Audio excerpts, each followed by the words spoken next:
The circle with the cross inside it stared back at Aru like an eye drawn in rage. It was painted in blood. Dried, flaking, still fresh enough to sting the senses. Aya was gone. The room still smelled like her, burnt tea leaves, wet grass, the earthy sweetness of someone who had once been wild but was now learning peace. And yet, now there was only silence. Aru didn't waste time. He packed bread, water, a knife, and his father's old compass.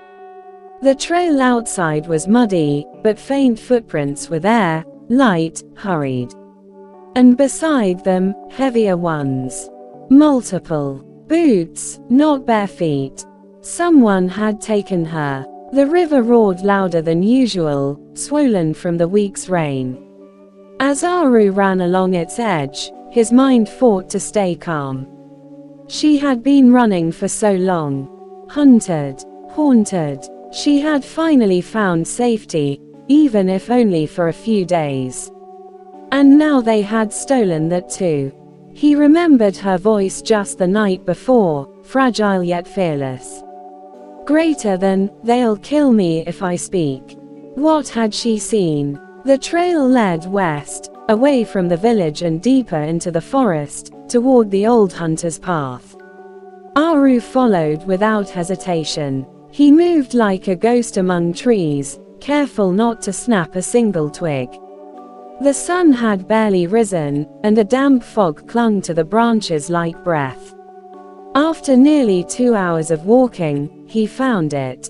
A campsite. Recently used. Still warm. Charred logs. Footprints around the edges. And a scrap of cloth. Aya's, he knew by the color.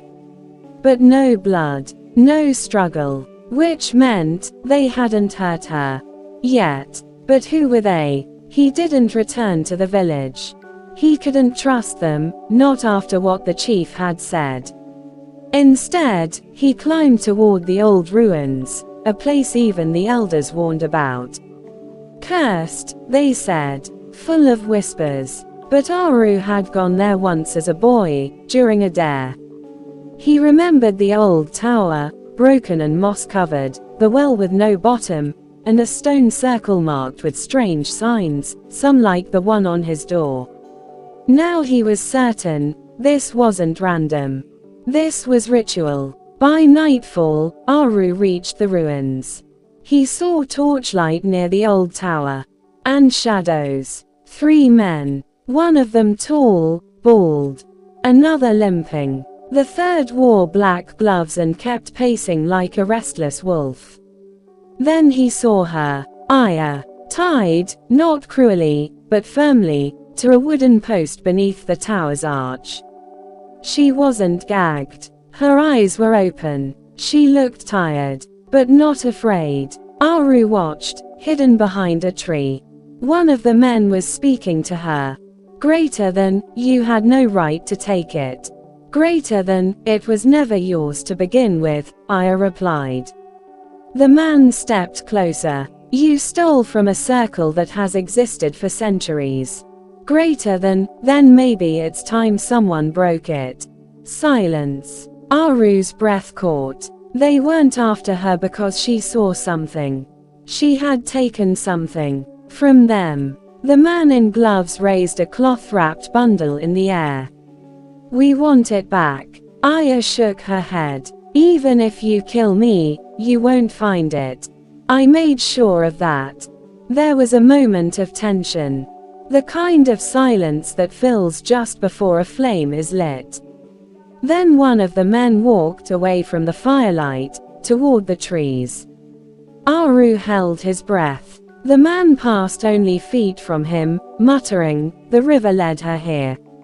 It'll lead her away again if we don't finish this. Once he was gone, Aru crept closer to the edge of the clearing. Aya didn't look toward him. But she suddenly blinked, twice. Aru froze. Was that a signal? Did she know he was there? He waited for hours. Watched the guards rotate. 2 of them eventually slept. The third went off to relieve himself. It was time. Aru moved like a shadow. One cut, and Aya's hands were free. She didn't speak, just nodded. They began to move, but as they reached the forest edge, greater than, stop. The voice came from the tower. The man in gloves stood there, holding a flint pistol. Aru froze. He stepped in front of Aya. No, the man said. Not tonight. Aya stepped beside Aru. Her voice was calm. You'll have to shoot both of us. A tense pause. Then he lowered the pistol. You think this is the end? He said. You don't know what you're carrying. He turned and vanished into the shadows. Aru and Aya ran until their legs gave out. When they reached a dry cave by the river, miles away, they collapsed in exhaustion. Only then did she speak. Greater than, I didn't steal gold. Or secrets. I stole a name they've hidden for generations. A name that could end them. Aru stared at her. What name? She looked away. I'll tell you when we reach the sea. I don't want to say it near the mountains. They listen. He wanted to ask more. But her voice, it wasn't fear. It was certainty. A deeper knowing. Something ancient. They stayed in the cave for 3 days. Lit no fire. Ate dried roots and river fish. They bathed in silence. Slept side by side. Aru didn't touch her, but sometimes, in the quiet, their hands would meet. And when they did, he felt it, like electricity. Like meaning. On the 4th night, she asked him, why didn't you leave me behind? Aru said, because something in me would have died too. She leaned her head on his shoulder and closed her eyes. That moment, the stars felt closer than ever. But that peace did not last. Because as dawn broke, they heard the sound. Drums. Low. Rhythmic. Not from the earth. Not from men. A signal. Aya's face went pale. Greater than, they've called the outer circle. Greater than, what does that mean? Aru asked. She looked at him, truly afraid for the first time. Greater than, it means they've sent the ones who don't leave witnesses.